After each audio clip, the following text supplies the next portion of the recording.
Oh, you didn't know? Welcome back to another episode of Long Term Story Wrestling Podcast. It's me. It's that NICC. And of course, I have the whole gang here today. We got Jay, Jasper, and Penta? Is that you? Cero Miedo. Cero Miedo. And we also got One and Jojo, only. baby. Good evening, gentlemen. Let's get it. How's everybody doing tonight? Good, we're good, bro. Good. Really So fast. what are we really talking fast. about? What's Really up? fast. OKC, UFC, WWE, Lakers in 5. That's it. I just wanted to say that. Sorry. I'll add to that. OKC, KFC, Church Chicken, Jollibee. Lakers in 5. Raising Let's Cane, go. Warriors in 4.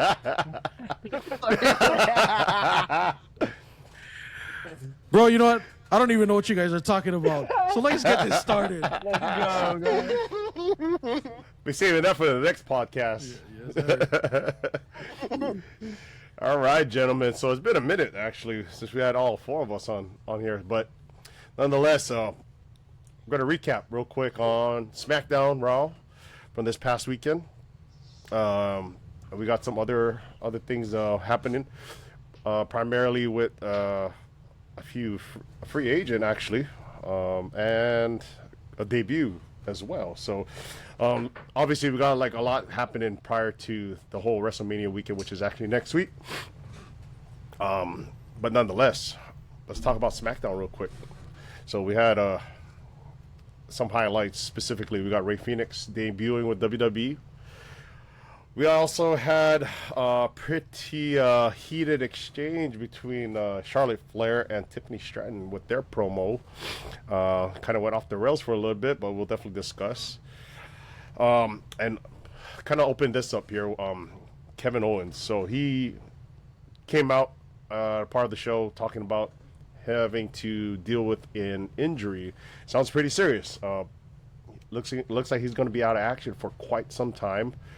Apparently, it was a neck injury that he had. It occurred at a past show. I'm not sure exactly which one it was, but main thing here is, you know, he's got to be off TV, get himself right, and obviously we want to wish KO, you know, definitely get better, man. Like obviously we know you're gonna be definitely missed on TV, but you know, first thing first, health, and I think that's the primary thing. Nonetheless, it really leaves a big void for WrestleMania, specifically because he was originally going to go up against Randy Orton. So I think the question here, guys, is, you know, now that KO's out, is Randy Orton staying on the card? And if he is, who shall he face? Thoughts here? Oh, I don't think Randy Orton's staying on the card at all. I think if they're gonna put Randy Orton in WrestleMania, it's gonna be him coming out to build a storyline for after WrestleMania. So maybe something more towards WrestleMania Backlash, the next pay-per-view. But as far as Randy Orton being on the card, I can't see them putting him on any card at the moment. Okay. I think he's going to be in the Battle Royal. There you go. Put him in the Andre the Giant Battle Royal. You mean, know Bobby you know- Lashley him? Yeah, man. Have him win that thing. Has he ever won it? I don't think so. I don't think he's even been relegated to that match. Oh, Yeah, I wow, don't we're think calling so it either. relegated. Bobby Lashley Hey, won it, though. let's keep it 100 here, Yeah, guys. yeah, Like, you know, yeah. like they throw in like the. I'm not even gonna use the term "who's who." Is like they really just throw in a bunch of guys. It's not even on Mania, the Mania card anymore, or even pre-show for that matter. It's usually on SmackDown, the day before night one. So, yeah, it's unfortunate. I would say it like that, but okay, like nonetheless, yeah. So you're saying Andre the Giant battle, Cuzzo? Yeah, same. I can't think of someone he'll face as a match, but he might be featured during the event somewhere, RKOing someone at least. Yeah, you know what? like Good he did. idea. Yeah, Okay. at least.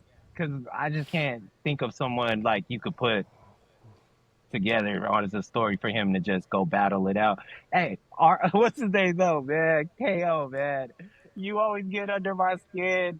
And when you came to the ring, he makes statements, especially with his clothes. He had the Owen Hart, and I was like, okay, so he's making Was it Owen Hart? I thought it was I Bret think it Hart. was Bret Hart. Oh, was it Bret? I thought it was Owen. Yeah, Yeah, I thought it was a My Bret Yeah, Hart. it was a Yeah, Bret Bret Hart Hart For me, jacket. I thought it was jacket, yeah. Owen, and it had to be related with the neck, the Owen thing. So I thought he was trolling again. I wasn't even thinking that. Yeah. That's So for dang. me- That's And then you thought deep went on that deep, one. yeah. yeah, I was like, whoa, trying to put these two together. But now that I know it's Brett, so it might not be. But then when Randy came out, he didn't. Like, he didn't just do something to him. I was like, okay, Right. maybe it's just really, though. Not that he need a vacation, like he really needs to go take care of himself. For So, sure. yeah, we wish him a speedy recovery. Yeah. Speedy recovery. KO. And a full one. Exactly. You know, it's interesting because I think Randy Orton, being that, yeah, he actually he was on Mania last year. I was kind of trying to recall whether or not he missed it last year, but no, he was actually on the card last year. Granted, he was with KO and Logan Paul in that triple threat match for, I believe, the U.S. title. It is kind of interesting because I guess this is kind of a scenario where, yeah, would WWE kind of like keep him off a card because, you know, he is up in age. Granted, he's a big name. You know, like, how do we just leave Randy Orton out of the picture here? I'll say this, guys. I wouldn't actually mind if they pinched hit here, specifically with these rumored returns. Apparently, the two I can think of off the top of my head is Rusev or potentially Aleister Black. Granted, these two supposedly have signed with WWE to make a return.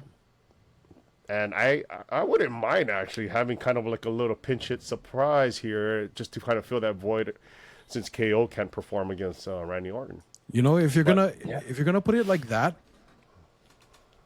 I wouldn't mind having Randy Orton like maybe come out during WrestleMania, just go inside the ring and be like, you know, my opponent's not here, bring me somebody, anybody, bro. And Good way. if you're gonna bring one of those two guys out, bring out Rusev. I think Rusev would benefit the most from wrestling Randy and have Randy put him over.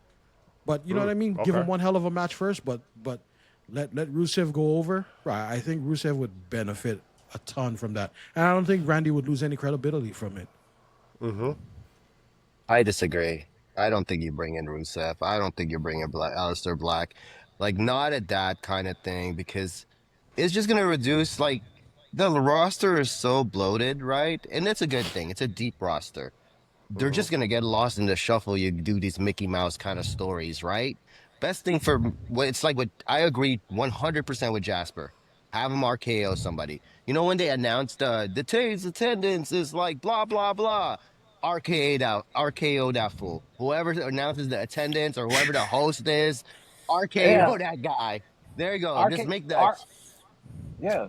Go RKO Right? Rusev. Rusev for Aleister Black. Yeah. No, RKO I'm just saying one of them. you can't like bring out I would, in my opinion, you cannot bring out a Rusev or a Aleister Black because you'll kill their credibility right away. But then Nick says that go ahead and have them have a match. I don't know, man. I don't know think so? because, well, again, I just disagree. But No. like we have seen Cody Rhodes come out unannounced, or well, kind of unannounced, right, against Seth Rollins. But I don't know if Rusev or Aleister Black has that kind of credibility, you know? Well, you know who usually announces the numbers, right? It's usually Oh. Papa H, and I will not allow that. He cannot RKO Papa H. No, you can't. No, that guy's in No, that. no, It's not like he can't. He can't Exactly. take any bombs, Exactly. bro. Protect that man Exactly. at all costs, please. At all costs. You know what I'm saying? Protect Triple H, man.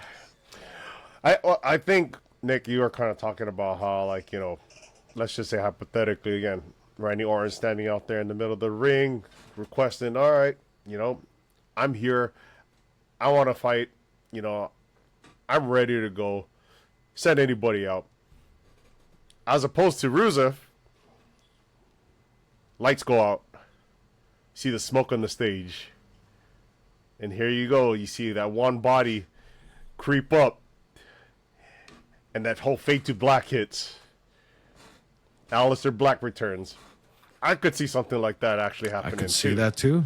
Just because, again, like I said, why not make the most out of an opportunity? We've always talked about this, right? Injuries happen in the sport. Next man up. Who's going to take the spot? Who's going to elevate themselves or take the opportunity to capitalize on this situation, right? I would not be opposed to it. Clearly we had the whole situation with Seth Rollins and Cody Rhodes. That was a kind of a big return. Obviously, I would say, on a stage like WrestleMania, any type of return that is pretty much emphatic in that sense, where it really is a genuine surprise where nobody saw it coming. It just creates moments, I guess. And, when you think about WrestleMania, we're all about the moments, right? Everybody's striving for that WrestleMania moment. Why not make the most out of it? That's just how I look at it. Does it have to really transpire into a long term? Maybe, sure. But I'll argue with this point. I was the SummerSlam when Becky Lynch came back and she 5-second killed Bianca Belair. Bianca has barely recovered from that little surprise Becky Lynch thing. Becky Lynch killed all of the momentum of Belair, of Bianca, just by that little 5-second match they had. I don't think if it's gonna be like a 5-second thing or nothing like that. No. I don't think so. I wouldn't want a 5-second squash. Neither would I. Neither would I. Because that's definitely not what I'm proposing here. They did a disservice to Bianca when Becky came back and they squashed her. I wasn't there, and I was like, "What the hell happened?" No. I would not like something like that. Neither if anything, whether if it's Rusev or Aleister Black, I honestly would lean more towards Aleister Black, just because, again, credibility can be built. You put him over somebody like Randy Orton. I think they could actually have a good match. They could actually wrestle decent 15, 20-minute match, or it doesn't have to go that long, but no, not a squash. I don't want to see a squash. Neither do I. We could just give the crowd a moment, the welcome backs, and then, basically that just could create that WrestleMania moment for both of them. If Aleister Black, let's say we're hypothetical right now, right? So if say Randy Orton is there, right, and he's saying okay, I'll take anybody out, right, and then Aleister Black and Rusev come both together as a combo or whatever, and he does what's that move he does after Fade to Black? Is it Fade to Black or whatever? Yeah, Fade to Black, yeah. He just does the Fade to Black. Yep. Okay, that might work because it's putting over Aleister Black, right? But if it's an RKO to Aleister Black, that won't work. You kill Aleister Black. No. Right. Fade to Black works against RKO. Yeah. I would see an outcome where if it was potentially a surprise, Randy would have to put them over. And I don't see nothing wrong with that. Because potentially, I honestly would have saw, with the whole KO Randy match, I think Randy was going to lose that match regardless. Yeah, I think so too. I don't think Randy was going to lose. Yeah. I don't think Randy really has much to gain by winning his matches at this point. You know what I mean? He is clearly at a point of his career where he's naturally putting people over, and it doesn't hurt him. Randy's Randy. He's a legend no matter what. He has nothing to prove. You know what I mean? Yep. He's going to go into another feud and put somebody else over. It doesn't hurt him at all. But what makes sense is putting other people over, especially if these are impending surprises or impending returns. Why not do it? You know what I mean? It just it may not catapult you to main event scene, but it adds a little bit of credibility to your belt. Hey, you got to win over Randy Orton at WrestleMania. Yep. I say that's what I was saying earlier. WrestleMania moment. That's what I was saying earlier. That if it's Rusev would gain a lot from him beating Randy Orton, and Randy Orton really loses nothing at all. Yep. Because Randy Orton is really in that stage of his career where he solidified his legacy already, and even him losing, it doesn't really hurt him at all. Yeah. No, for sure. And those two coming out, just squash them quick. No, not a match. No not squash. A match. No squash. No, not squash. A match. No, fade to black really fast on him, or do a Rusev's move. And not a match. Not so a they're match, basically gonna take out Randy. Yeah. Well, okay. That works. Not Randy taking him out, but the other way. Yeah, I can agree with that. Okay. Okay, all right. Give Start people the more feed there like then. you exactly. You give people more to There's have them something to tune talk in. about afterwards, right? After Yeah. that, Yeah. Okay. Because if they All already had right. their Well, match, then there's no feud, right? no, for sure. All right. Well, outside of that whole situation, let's talk.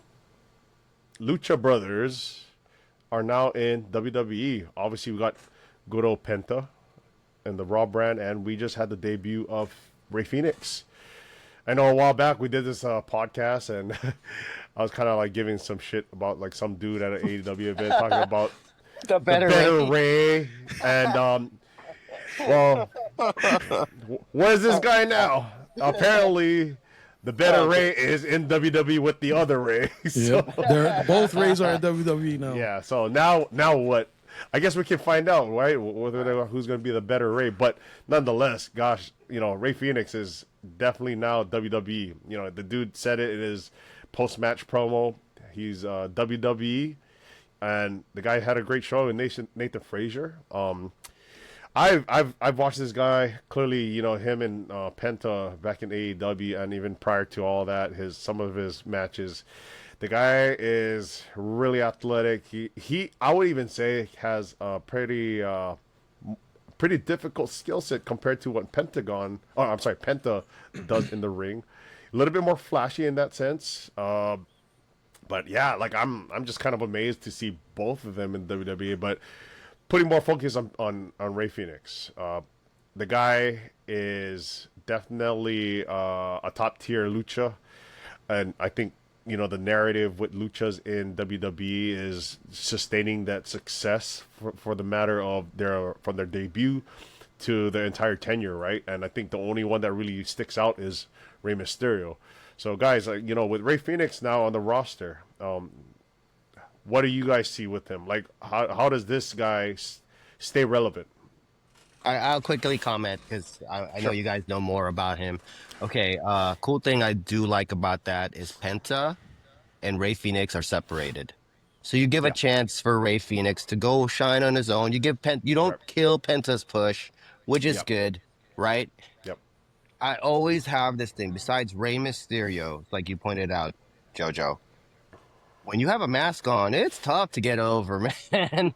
It is tough to get over when you have a mask on. So I hope, they're great performers. I especially love Penta. I like his emotion. I haven't really heard Rey Fenix yet, but I like how they're separated. So you give them a chance to shine. You don't have to do That's that. a They're good a point. tag team, and then they got to That's go great. and break them up, and Right. like they're separated at the start. That's good. No, that's a good point. Hey, I like I that. can appreciate that. I can Yeah. appreciate that. Yeah, same. Yeah, I I like think- that.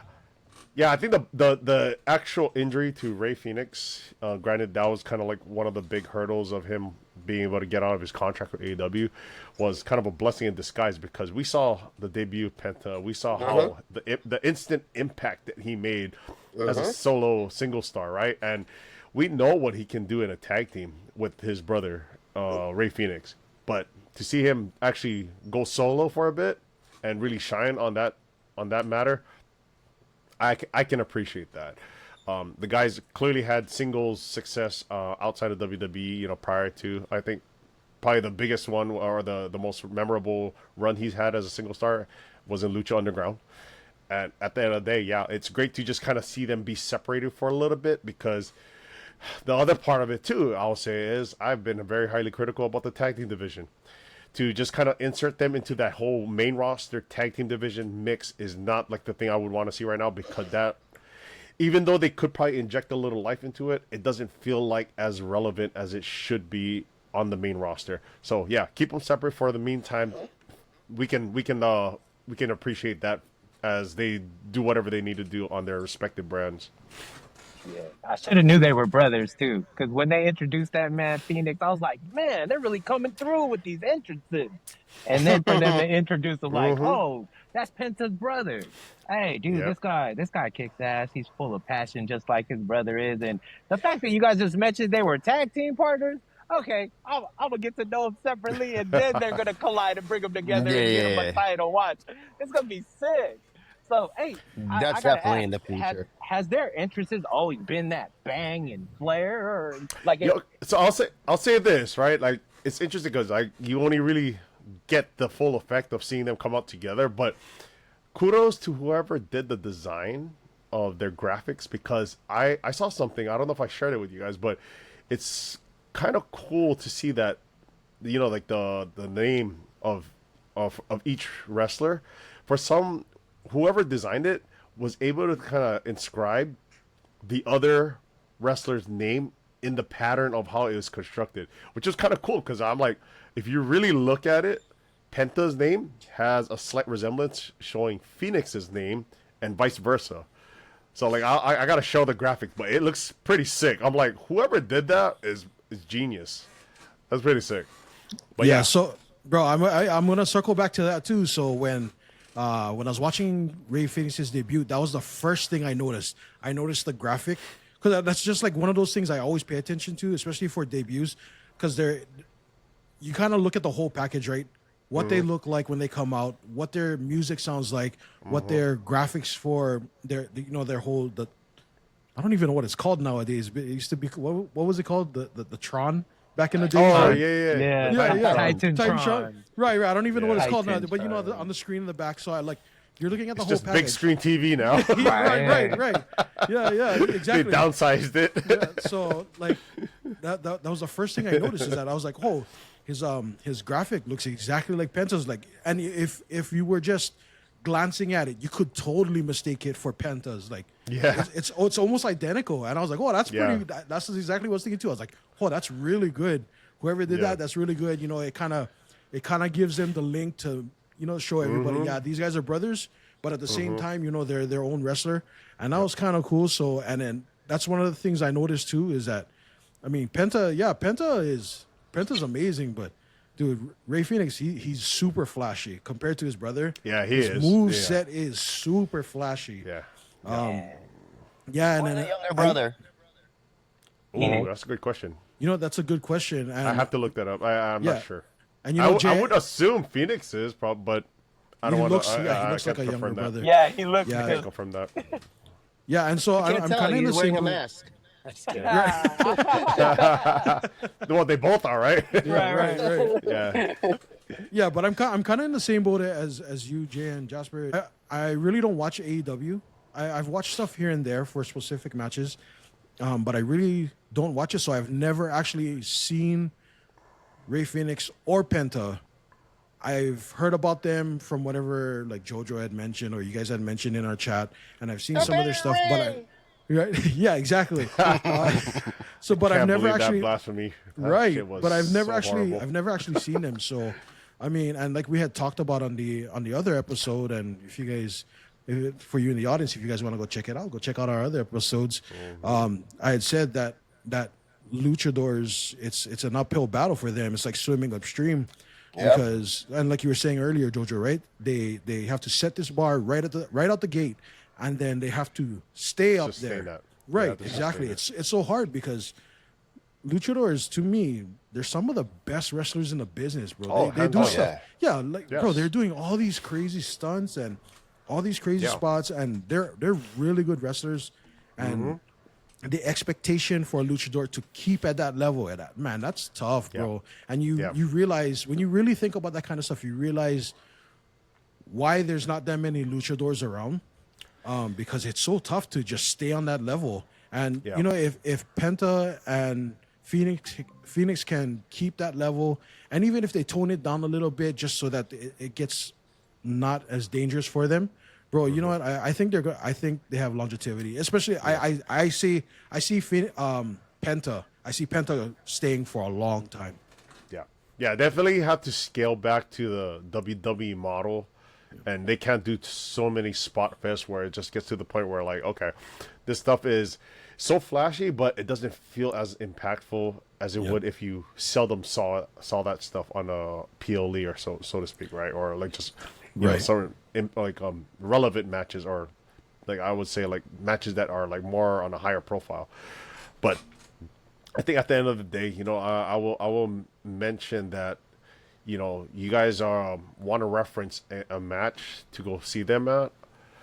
the one match that does stick to my mind is with them against the Young Bucks steel cage match. That makes sense. I forgot what PLE it was, but it was the one that they actually beat the Young Bucks. Go find that. That was the match that I would say that I was just like a fan. Nice. Those two guys killed it. Yeah. Jojo, for context, for people watching, no, they are not the better Ray. If you go, if you go watch the first podcast, there's a guy in the crowd that was saying that we're just making fun of that. No, they are not the better Ray. Yeah. We respect Rey Mysterio. He's a legend. He's one of one. Okay. Yeah. Yes. Absolutely. Yes. Best way of putting it. And even Penta has said that he's Penta. He's not Ray, although he respects Ray. So Yes. That's right. it's like That's an right. inside joke, better Ray for us. So don't think that we Yeah. people don't think No, we for like sure.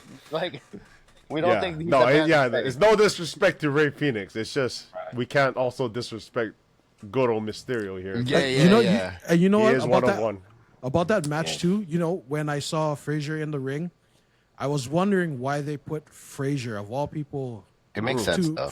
to go against Rey Fenix for his debut. But when Rey Fenix came out and then they started the match and the pace that they were going, I was like, oh yeah, that makes perfect sense as to why they put him in. Yeah. And bro, Yeah. I don't know that one like suplex pile driver, the one he dropped Frazier on his neck, bro. That was kind of a gnarly move, bro. I think nasty, he huh? might have to second think that move. That move was kind of gnarly.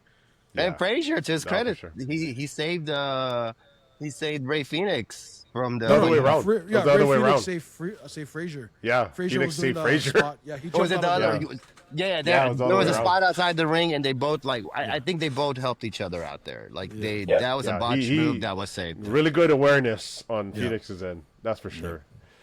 But yeah. Now, outside of that, also on SmackDown, the segment between Tiffany and Charlotte. So I've been very, very critical about this one, just because the whole build going towards Mania hasn't really lived up to the way I actually seen it, and it kind of took another new low for me. That's just me. But I think from the feedback along over the weekend, just kind of like digesting a little bit what occurred. It's text crazy. message. Yeah, and it's crazy just because I think Charlotte, she clearly is the veteran here, and she seemed to be the one that has been more dominant in respect to the feud that they're building. And Tiffany has been very, very much, I guess, like a little bit uncomfortable in terms of like their jabs towards each other. SmackDown, being that they were in the ring, when I believe it was it Nick Aldis or Barrett? Who was in the ring? Oh, Wade Barrett. Barrett, all right. Yeah. So him being kind of like the middleman here, and not saying like it really did much, that segment was just all over the place. Regardless of what is said, I think some of you guys are going to chime in here shortly. I would say Tiffany probably had the better of the two here, but it was just so sloppy. Okay, wait. I got a question to ask all of you guys, and I want to see what you guys think about this.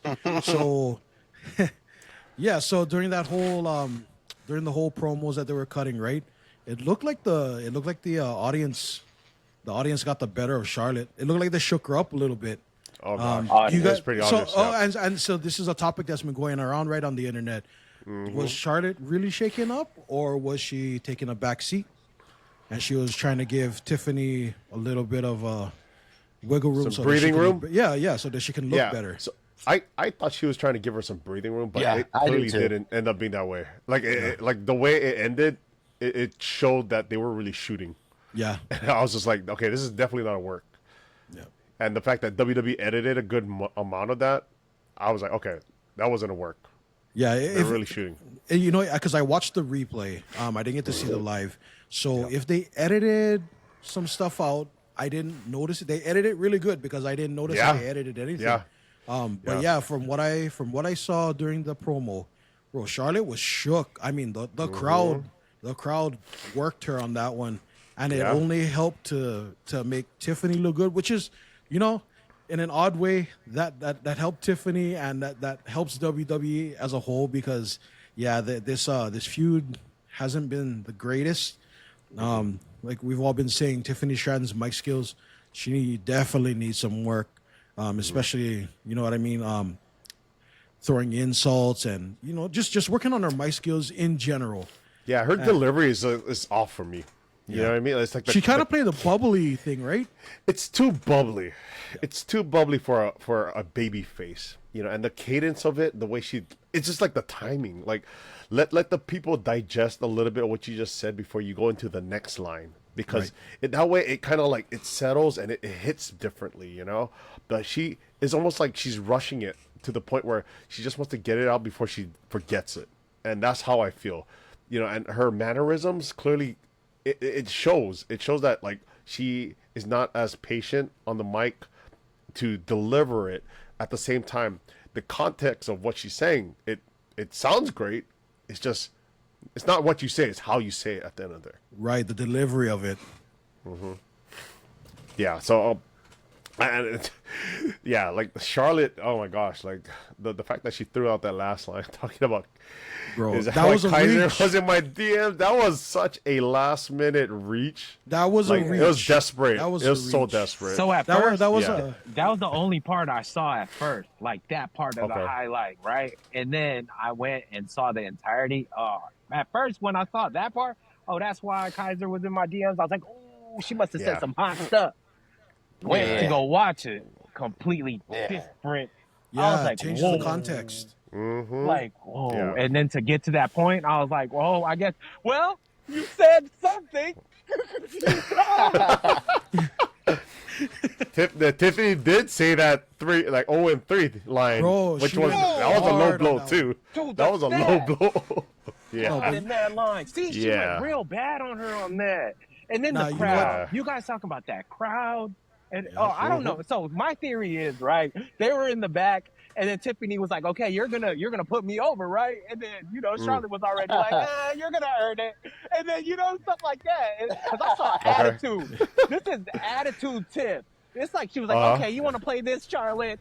And she came out with Yeah. her shit. And Yeah. this was her best delivery. Like, she had some kind of, like, something ignited her for her to be like, okay, Well- I'm going to come out on this type of, like, because she didn't Well, talk. the way she shot at Charlotte with the whole 3-0 and comparing her to her dad and all that stuff, the way she was delivering that compared to the rest of her promo, you could tell that was like more like natural. Like she was trying to literally hurt her feelings. You know what I mean? Like she was really trying to give it to her, and you could feel it. It was more natural because the way she delivered it. So, and when she did the woo and just ducked out, I was like, That was "Oh." weird for me. Yeah, no, it Like, was. it's That was, just like- that was a weird for way me. to. Yeah, that was a weird way Yeah. to end it. It was so abrupt. But Yes. then Yes, right it after was. she left, and then you heard Charlotte do that's why Kaiser's in my DM. I was like, bro, that's like saying, oh yeah, nuh-uh. Yeah. nuh-uh. Right. Yeah, it's like, bro, you lost already. Just stop. She might as well just stop throw already. out the. She should have just like, you know what, bitch. Yeah, bro, it's like. Or like not your Fred, you mama. lost Like it. Yeah, you you just lost could it. have just done that. It would have been the same thing. Oh, man. I'll just Oh, let my you have the God. last word. My Charlotte. take on What'd this she is say? that Go ahead, Jeff. we were looking for last episode we did together. We were very critical with Tiffy time, right? And I said, I gave it to her that she's green, she's learning, she doesn't have Nia Jax to protect her and all that stuff. So this is the first time I've actually seen her. Okay, you got us talking. Mission accomplished. People are interested now in this match, right? So even if they did it by accident or they did it in purpose or whatever it was, people are now interested in the match, right? So did Tiffy time get helped by the Chicago crowd? I would say yes. Did it startle Flair? I would say a little bit of it startled Flair, right? But she knew, like, I don't know what's happening backstage, but they said, hey, don't smash Tiffy so bad this time, right? And Tiffy, not being a veteran, she had to go low. It's like when when you have no more things to say and you're getting like ragged on by your friends, and all you can say is "Yo, mama," right? Yeah, Like, exactly. That's what it felt like. you ran out of things to say. "Yo, mama," right? Yeah, Or, yeah. and that's exactly what I feel that happened to Tiffy Time, because Charlotte the wrestler, you have zero accolades compared to. I mean, your accolades are small compared to the legend Mm-hmm. that is Charlotte Flair. All Right. hail the queen, Nick. All hail the queen. Oh, bro. Oh, I'm bro. just That's kidding. fighting words right there, bro. I'm kidding. Okay. My point. But like, so she couldn't take shots at the queen. She has to take shots at the real Charlotte Flair, and I believe her name is Ashley. Yes. Yeah, So yeah. he took shots at personal life. And I don't know, like, I don't know how they are backstage. I don't know if that's cool. Just the fact that she did that little, like, sucker punch. She kind of did a sucker punch and kind of sneaked this and got out of there quick. Yep. And, like, Charlotte's like, wait, that's not part of this. And then, she did her little kind of thing, right? Okay. It worked. Okay. Tiffy Time. Round 2, ding, ding, ding. You better bring that same energy, and let's see if you can keep. If you don't have to go low. Okay, you took that. Charlotte took the low blow. She took the L at this promo. People are interested at the match now. You got some steam going on here now, right? Okay. So, are you going to be able to hang with Charlotte on the mic? And you don't have to do those. You can't use the Ric Flair no more. You can't use 0-3 no more. What you gonna do? So let's see. And again, this. If Tiffy Time can get out of this feud intact or somehow credible, Charlotte Flair is gonna make her a star. If Charlotte Flair decides to be professional. But you know what? Yeah. Charlotte Flair could just easily say, "Hey, Trips, I don't like what happened. I'm not.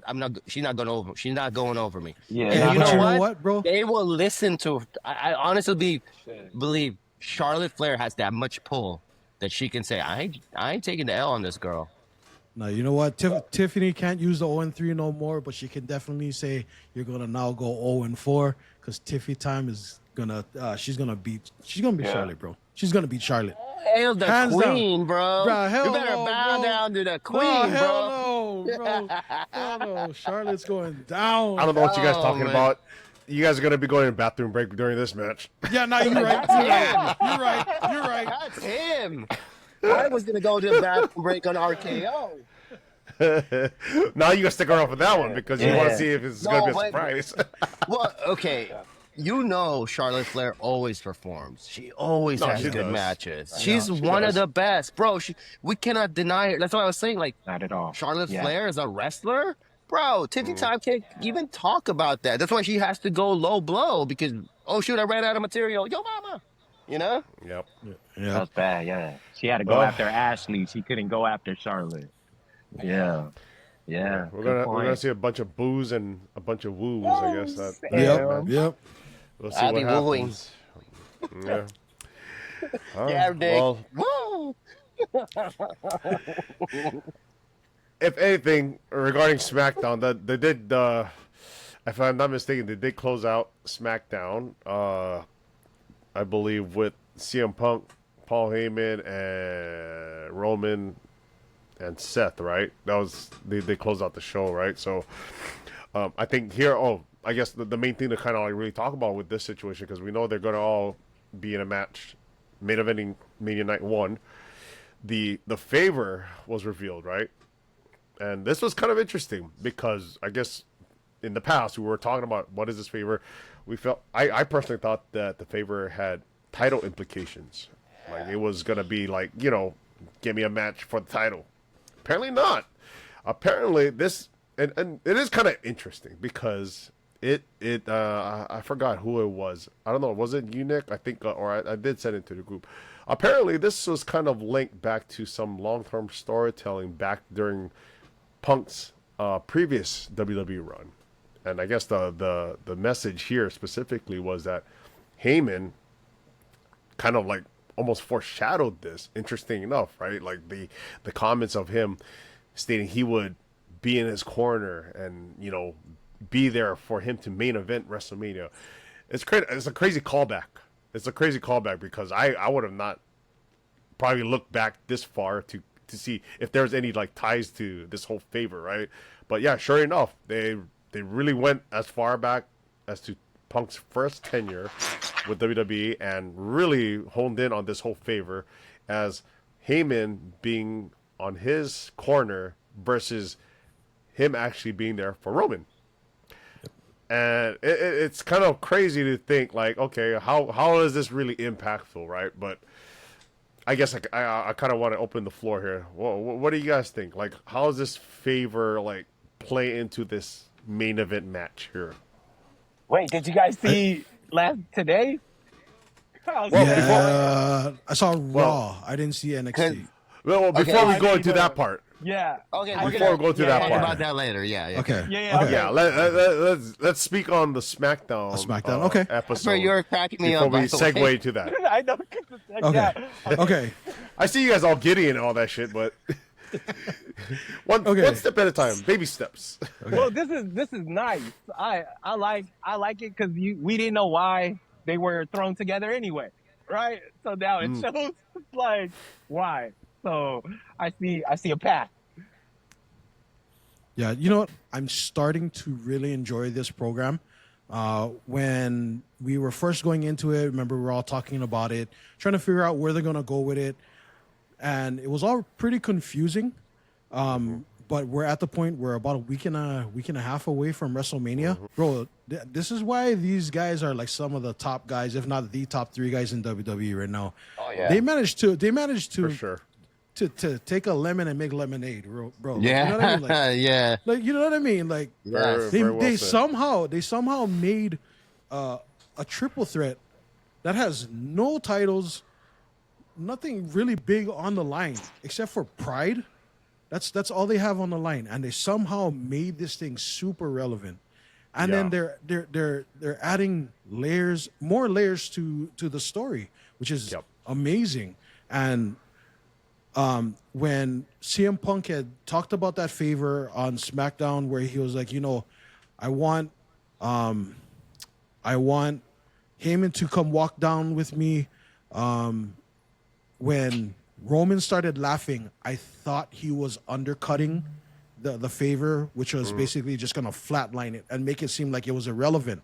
But in true fashion, they pulled a swerve on me, and Roman was like, is that it?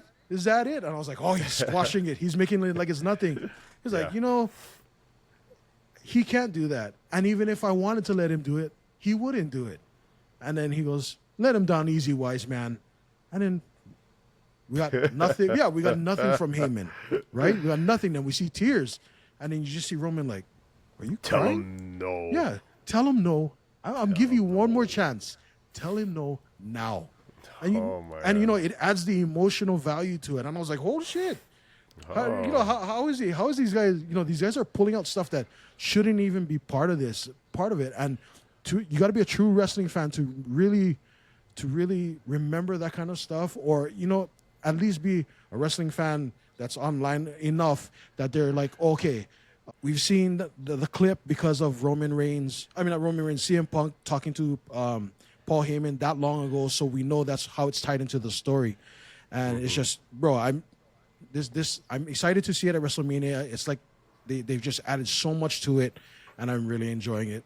And that's kind of where I'm at with this one right now. And I can't wait to talk about the Raw piece, because the Raw piece is even more interesting. Yeah, I want to talk about the Raw piece too. But I will say about the SmackDown piece that just master storytelling by Heyman, Roman Reigns, Seth, like all the 3 combined. CM Punk, I forgot about him. Not a hater, just forgot. You sure about that one? You sure about that? Don't get me started. Just kidding. No. So, just masterclass in storytelling with those 3. When you have those 3 big stars who are so good on the mic, Roman, you can consider he's great on the mic now. That wasn't a strong suit before. And then you add in Paul Heyman, who, Paul Heyman's cooking something up. He said, hey, in order to do this, to make this better, we can do this. Like, this has Paul Heyman's fingerprints all over it. He's relevant in the story. He made that favor, and we were all like, "Oh, that favor is going to be for a title. That favor is going to be cashed in for this." But nope, it's like, "No, I'm gonna make this match interesting," and it does, and it is making the match interesting because once that was revealed, and Roman's like, "You're not just gonna say no, like what the heck's going on here, right?" That they gave us the swerve. So good build. I am really excited about the match also. Yeah. I'll throw this out there, right?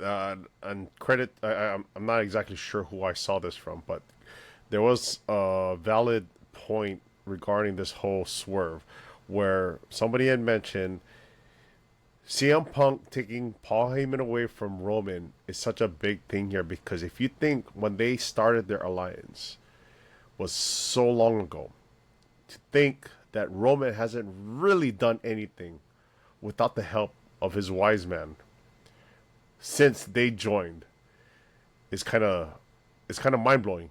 Only because he won't have them there when he has to face Seth and CM Punk at WrestleMania.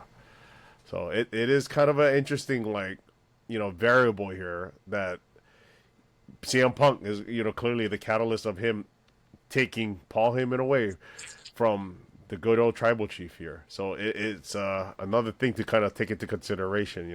Like you said, Nick, another layer added to this, and of course, you guys are itching to talk about it. I guess it's a good way to segue into Monday Night Raw, and the ending of that. Seth Rollins, Paul Heyman, CM Punk. Don't let me hold you guys back. Speak on it. Hey, let that visionary see to it. Let's go. Bro, Freaking Rollins. Dude, you know what? Even without Seth saying, "Now you owe me a favor," bro, he didn't even have to say that at the end to convey that, right? He could have just did the stomp on the side of Paul Heyman and just stared at him and then left. And we would have got the point. We definitely would have got the point. He didn't even have to say that. And you know what, JoJo? You're right, bro. I think it might be happening.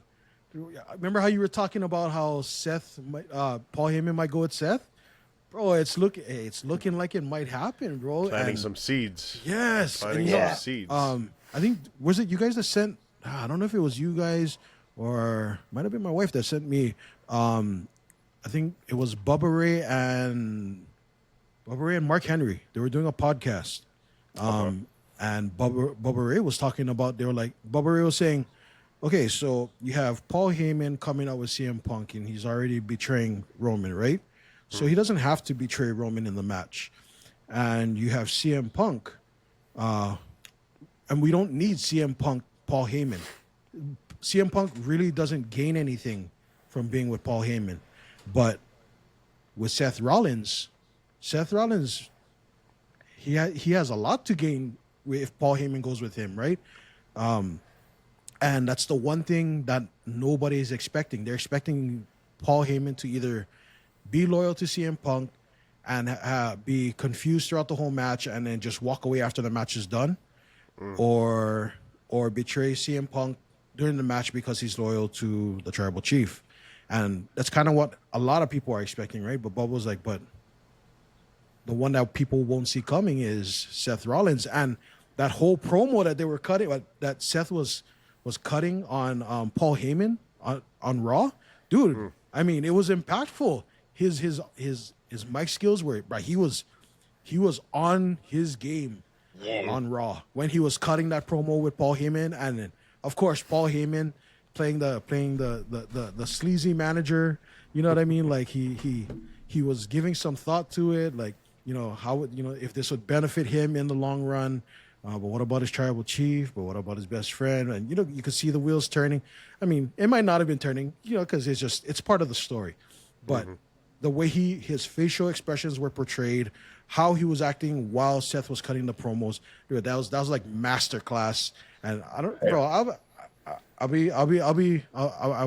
wouldn't be too mad if Paul Heyman ends up having Seth go over and walking out with him. I think that'd be cool. I never I thought. did say Go, Joe. I Keep going, did Jamie. say last podcast Seth was going to go over here, man. It's too easy. It was too. Yeah. Oh, well, again, nothing. That was just my opinion. It's because if you're building for CM Punk versus Rollins, I know that's what they're trying to build, right? That's just making himself so relevant. His mic skills. This guy's the workhorse of WWE. Whoa, whoa, Give whoa, this, whoa, whoa, whoa, whoa, wait, whoa, whoa, whoa, give the man whoa, this whoa. Liv? guy his Jay, flowers. Jay, Liv Morgan? Yeah. Jay. Give the You know guy who his the flowers, real though. He's workhorse working. is, brother. He's working, but He's you know working. who the real workhorse is, brother. Fatu. Drew. Oh, Drew. McIntyre. I love my Drew Drew. Hey, McIntyre. Drew dope, man. I Let's can't be hate fair on to that. say Drew's now on the SmackDown brand. What we got True. Seth on the Raw brand. Okay, right? okay. But I'm just saying, give Seth his flowers because Working. this man has always been putting in work. He's always in good programs. Yep. He makes lemonade out of lemons, like you said. Yes. And his mic skills, if you don't remember how good he is on the mic, that segment in Raw, it was impactful. It was like he hit it. Hey, Solo, how they treat you guys? You know, how Solo and them treat you guys, right? Where's CM Punk? How come he never took you anywhere, right? What's up? Like all these are good points, whether it's scripted or not. The fact that he controlled the crowd, because the crowd was kind of like not cooperating a little bit, Yeah, they weren't. right? Like it was hey, Minneapolis, That get crowd your was shit dry. together. Yeah, that Get crowd your was shit, dry. get your shit together, Minneapolis. We can't let these. I don't want to say too much. Because Minneapolis, you can do better. You're better than that. But yeah, like he was working through that crowd. He controlled like he made sense. We always talk about the whys in wrestling. Here's his why, you know. And now you owe him a favor. That's dope, man. I mean, Seth, if you, I'm going for him. I love my tribal chief also, but you know he should be fighting The Rock. If this is what it is, I want Seth. You Cody crybabies. Damn Hey, you. Seth. Seth's been killing it. I agree too, man. And it's crazy how with this triple threat match, I'm looking at Heyman. What are you gonna do? Like this Yeah. whole time, it's like we got the juggernauts in the game, but I'm trying to see where Yeah. you're gonna go and who you're going with. And I'm thinking Seth too. Only because when he's like, I'll never betray my tribal chief. I didn't feel it as tough as when he said, my best friend. So the Yeah. other part is the Seth Rollins. That would be yeah. So I'm excited. Seth gaslit this whole thing, and he's ready to burn this shit down. Yeah. He gaslit it hard. He gaslit this whole thing, and he's burning this shit down. I was always going for him. He was my pick. Big visionary for real. Yeah. That's a No, revolution. I'm really excited for this match. Like I think the trajectory of it from the speculation to them announcing it to the actual build and then watching them masterfully compose all of the things that they've been saying over the past few shows. You know, I can't say anything else about it, but very masterful. Kudos to them. They really made this truly a main event. No title on the line, but it's just it's main event ish. Right? I have a question. Does that main event night one? Night one. Yep. It's night one. It's not going to be Jay and Gunther, right? Nope. No.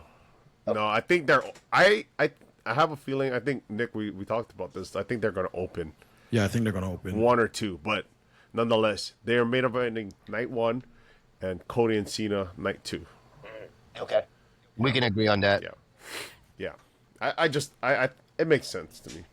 It makes sense to me. Like you know, like the way they have crafted this whole thing, ultimately deserves the main event, in my opinion. Yep. Yeah. Otherwise, you know, the other triple threat match that was just announced, right? We got Bianca, Io, and Rhea. You know, a lot of people are kind of like feeling a little iffy about whether or not this made sense.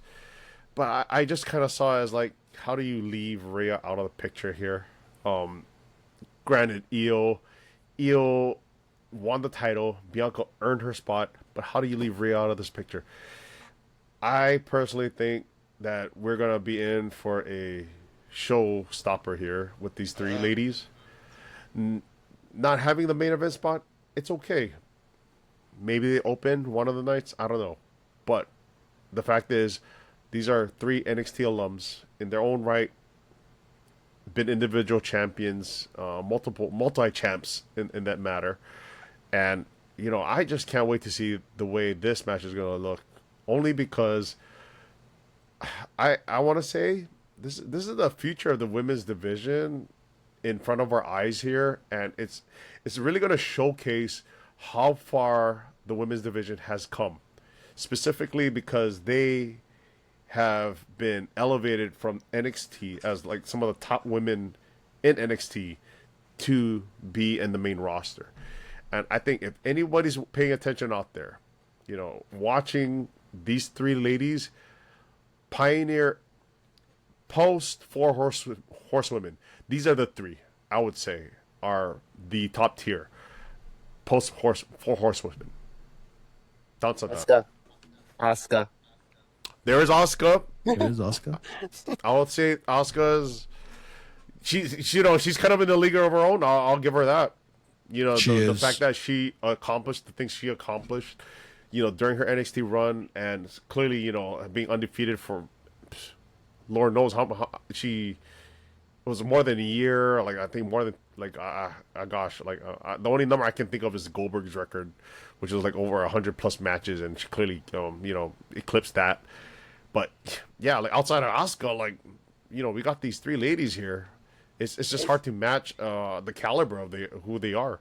These 3 ladies, we've seen them perform in NXT before, and they performed in the biggest takeovers. They actually did NXT War Games.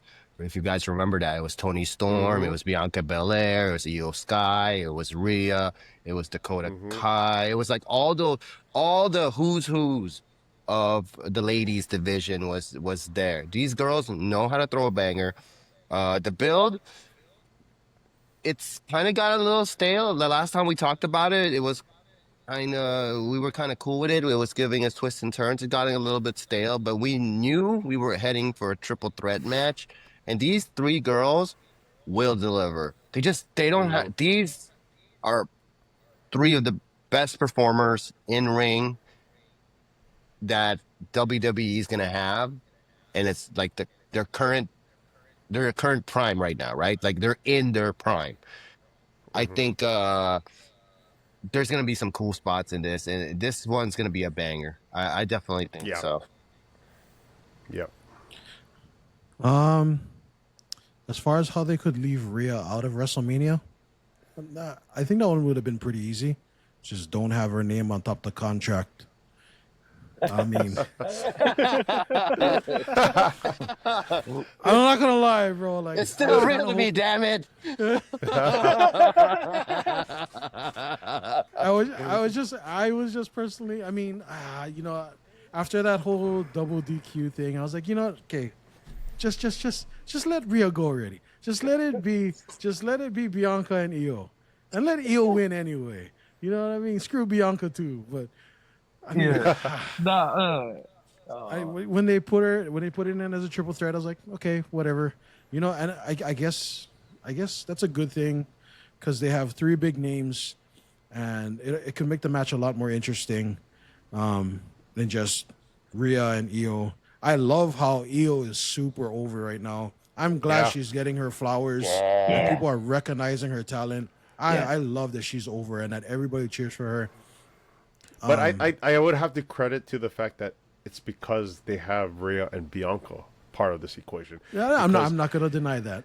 Because it is interesting to say like how, not to say that Io needed it, but it really does kind of like put her on a different level, especially if she goes over these 2, which I personally think, and I think you guys called it out. I agree. Like Io is probably going to be the one to beat both of them out of this match. And it just like seems like, on a week-to-week basis, Io has been kind of treated as an afterthought between Bianca and Rhea, and her kind of like, I think Michael Cole had the best, or was it Michael Cole or Tessitore?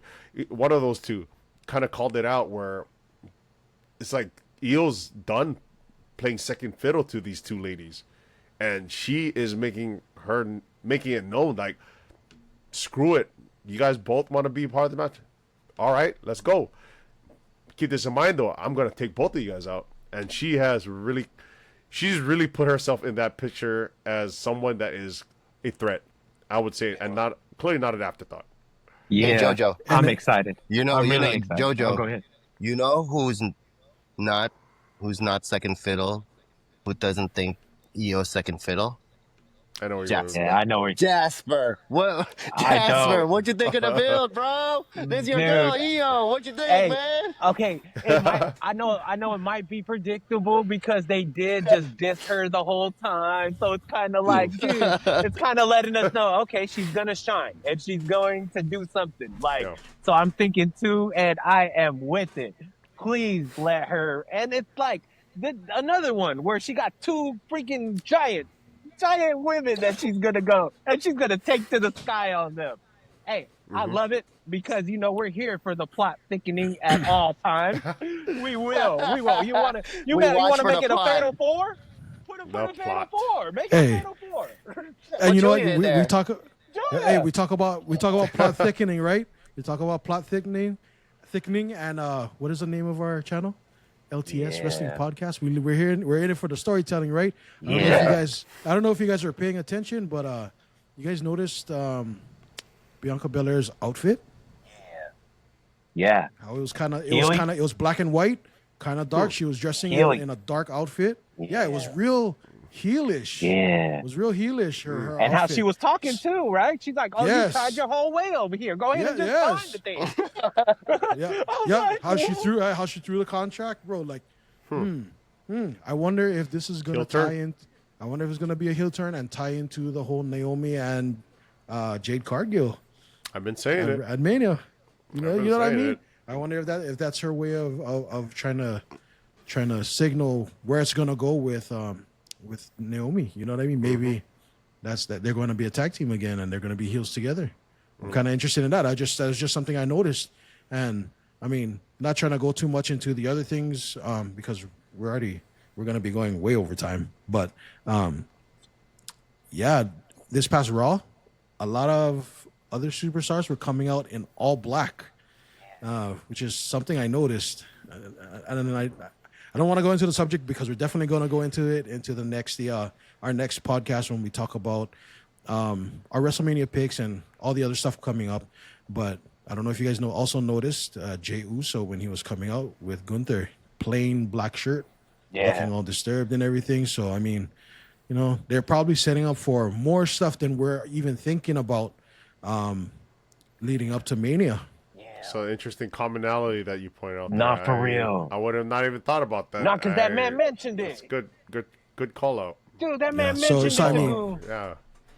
He's like, Yeah, you so I just mean, changed me. yeah. I'm going to be the wrestler you ain't. Yeah, I was like, oh. Yeah, so I mean, that's just something Good I point. noticed too is that Bianca's outfit was black and white. She was acting kind of heelish, so I'm wondering where she's gonna go with that.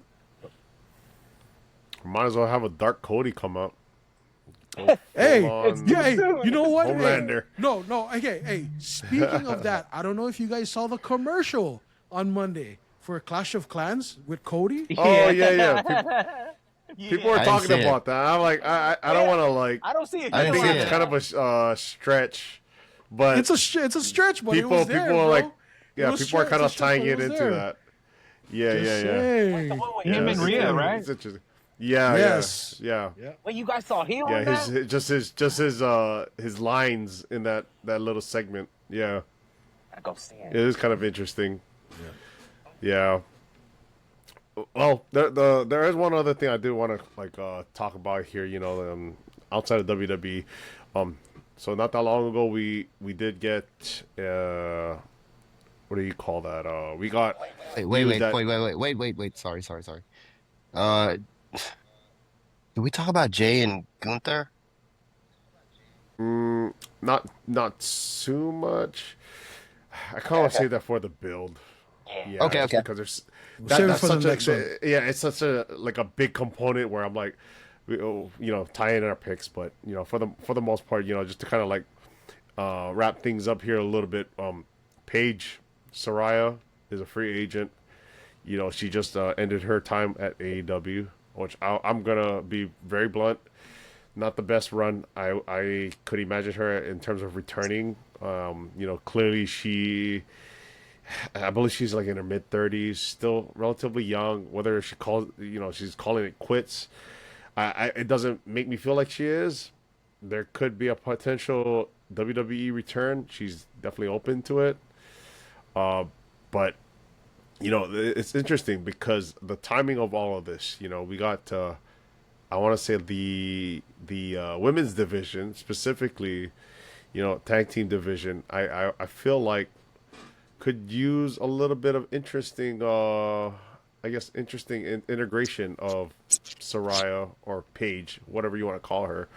And I know this is kind of sounding like a stretch here, but what's the possibilities of her and good old AJ Lee reuniting? It's been almost 10 years since their last time they were seen together at Mania, back at WrestleMania 31. So we got almost 10 years since then. It'll be kind of interesting to see if that ends up being kind of like a WrestleMania surprise for good old Liv and Raquel, for that matter. But nonetheless, I think she still has, if she's willing to or if she wants to. I know she has like aspirations outside of wrestling right now that she's doing, like her podcast. But yeah, it's just another name that I think personally she could probably be helpful behind the scenes if that matters, for her, specifically help put people over. And yeah, thoughts? Is she healthy? She is. Oh. Can't say she's injured. She hasn't been utilized, and I think that's the crazy part is just like for somebody to come out of her semi-retirement, granted she is healthier to compete, she hasn't been like utilized to her potential. Whether if it's just like being kind of like a mouthpiece or just like kind of like putting other people over in AEW, she nothing outside of that all-in day, that all-in match that she had where she actually won the title, but she just dropped it like a few months down the road. So it's like, like AEW, they're just kind of known for not having their long-term payoff. It's a lot of it is just kind of for the moment, the reaction, cheap pops. So I'm not surprised here they clearly utilized Paige in that fashion. But WWE, let's see. Yeah, what do you guys think? If she's healthy and got her game up, dude, because the ladies right now in the WWE, whether you're in the NXT, like they're showing out. So she has to be up to like skill wise because they are evolved and they're whooping some ass. So I would like to see her back if she, because we got pretty faces now. Can you lace it up? Like, let's get it. Well, she's definitely been one of them. She's Yeah. definitely been one of them, like to kind of like start that whole movement, right? I know. And if I'm not mistaken, I think what was that all women's PLE called again? Was it Revolution or Evolution? I think it was Evolution? No, Evolution. Evolution. Is it Evolution? I think it was Evolution. Yeah. Yeah. So like Yeah. my understanding is I think they're thinking about bringing it back in I think say July. Yeah, cool. So I'm like, hey, all women's PLE. Don't play with I'm me. for it. I'm I game. don't play. Oh, let's I'm go. We'll watch for the plot. We're gonna be there live. We're gonna be there live. we got to. Oh shoot! Let's push for bro, this, Shawn Michaels. I might be the black sheep out of the crew on this one. I Go Iron personally Man. don't want to see Paige come back.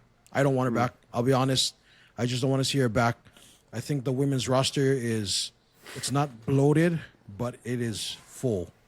It is definitely full with a bunch of talent, and WWE does not need Paige right now. If they plan on bringing her back with AJ as a tag team to fight Liv and Raquel at that all-female pay-per-view, I guess I'm for it. Because the women's tag team division is suffering from the same thing that the men's tag team division is suffering from, and I don't know if it's creative. I don't know if it's the lack of people with synergy, two people with synergy. I don't know what it is, but they're lacking something. And I'll be honest, the titles look good on Liv and Raquel, but they're just like the men's titles. They're kind of paperweights. They don't really mean anything right now. So I mean, so just to have Paige and AJ come back, I mean, I think that hold a little bit of weight. That might spruce a little bit of life into the tag team title scene. But as far as a singles run, I may be going against the grain, and not a lot of people might agree with my opinion, but I don't think we need AJ or Paige back. I think we're good. If they want to come back as a backstage personality, I think that's cool, but I don't think we need them as far as wrestlers. I think the women's locker room is far and away way better than it's ever been. I think there is a ton of talent, and if they need more talent, there's a huge pool in NXT right now. We can't forget about Roxanne. Right. Roxanne is going to come up pretty soon. Julia. Well, this is an interesting thing, right? Because I will say this, we could utilize them as legend talent, right? Like how Trish Stratus makes her little cameos here and there. Lita will show up doing her little cameos here and there.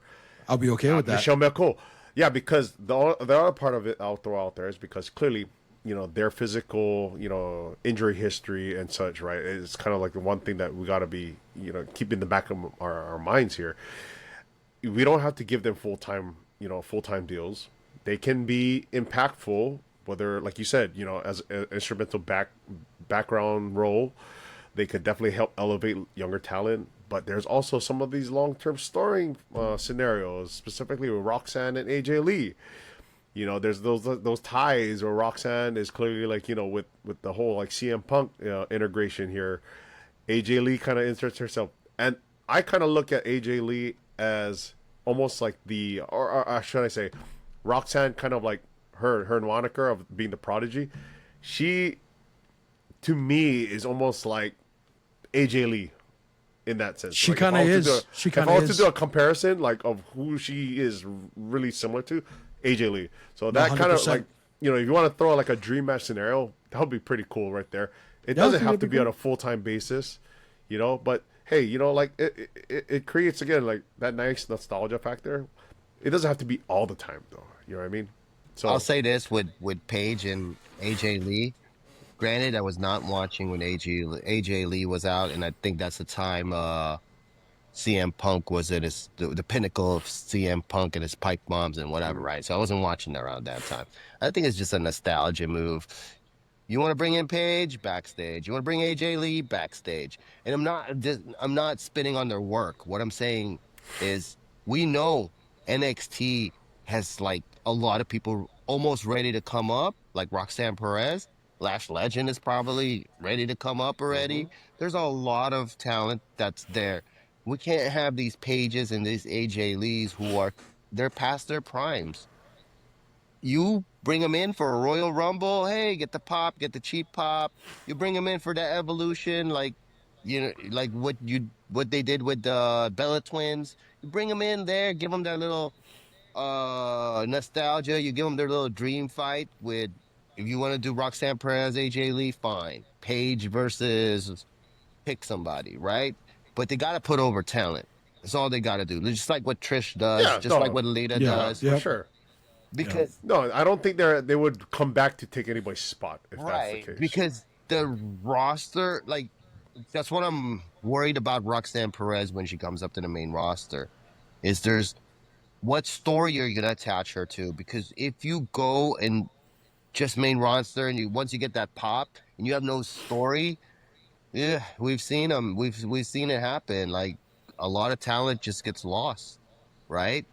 Albie Fire barely found her niche with Chelsea Green, right? With the Secret Service gig, but it took her a minute to find her. I think she had zero stories. She went from Harry Potter to witches. She was in that tag team, right? Right. Tag team with Isla Dawn. That's what I was saying. So they kind of just integrated her to the Secret Service. She looked like a Harry Potter thing, and then all of a sudden she's like Secret Service. So she's trying to find her like character. That's what I don't want. I don't mind that group though. That group has actually been pretty entertaining Same. for that matter. I don't Chelsea mind Green, that. Right. Chelsea Green's Yeah. like really like But what I'm helps saying elevate is, her and Niven. what I'm saying is Roxanne Perez, if she comes up and she does not have a story, I don't think that's good for her. Right now, she's doing her thing in NXT, but she is ready for the call up. And I think Paige and these AJ Lees will just take away from the ones that are ready. And Julia's ready. Look, I think there's just ways of supplementing the roster, and how you utilize them is clearly a big implication to, whether or not can they elevate people or are they going to just take another person's spot. I understand both sides to it, but I think when you have a name like Paige or a name like AJ Lee, I don't think that should be overlooked, just because of how much star power they bring, whether it's as a background, a background person or somebody that could actually be in the ring, a talent to the rest of them.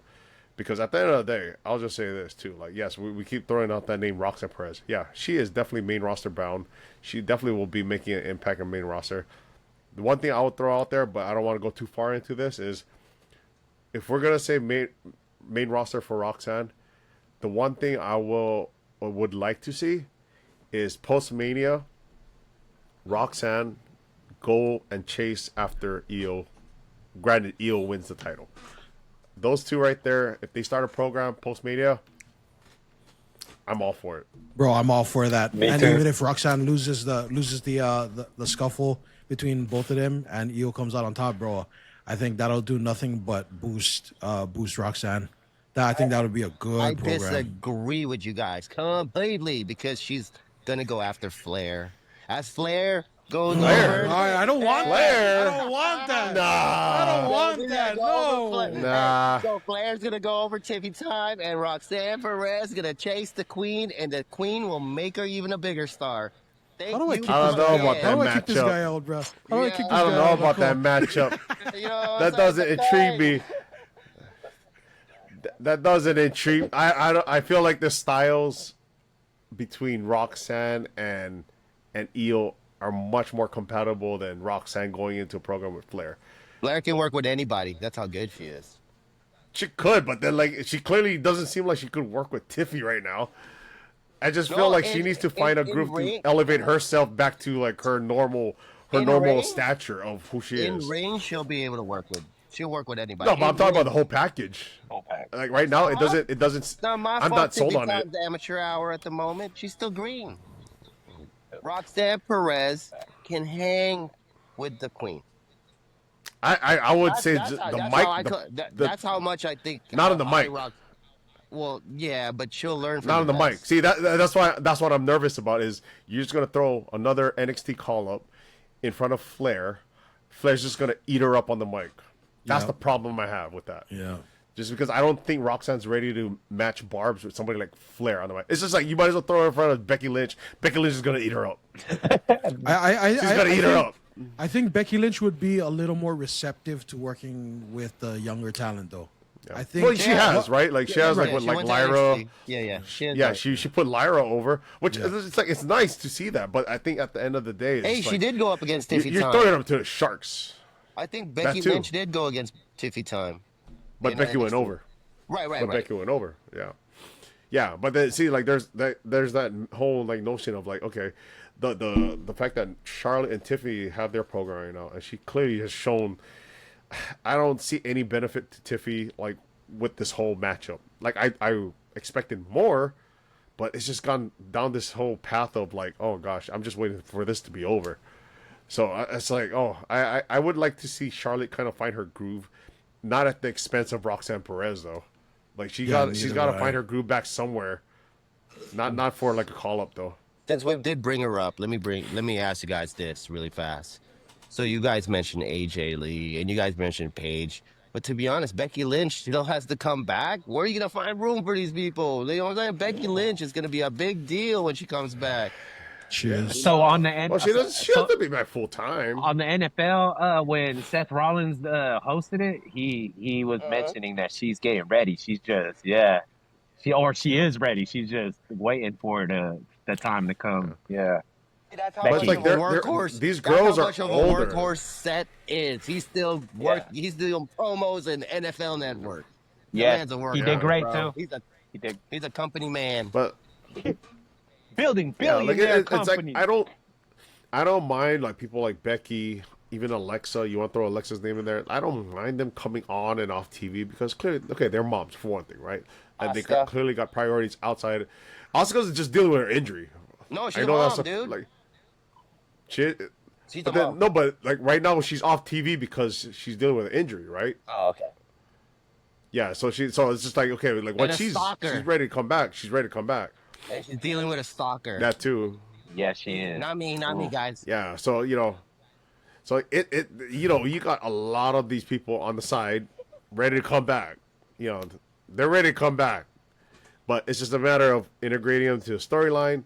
But you still got a lot of these younger talent clearly doing their thing. They haven't relied on a lot of like the veterans to kind of help make their programs relevant. So yeah, it is kind of a good problem to have, but we'll see. Well, this is going to be a true test for WWE to really make everything make sense once they all come back and how they come back. I think as long as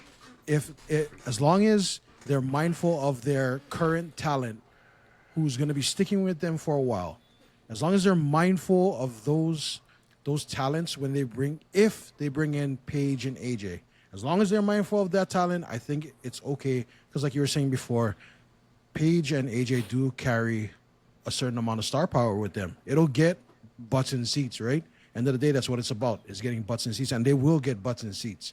And they'll get our eyes on the TV. But as long as they are mindful of their current roster, their current full-time roster, I think it's okay. I think it's okay to bring them in. Yeah, trust in Trips. Trips will figure it out. Oh, yeah, of course. They'll find a way. Like what they did with Trish Stratus, like we said, Trish Stratus, Lita Status, we're okay with that. But not as full-time. I think he's done it right. No, Yeah, not at all. not at all. Yeah, not at all.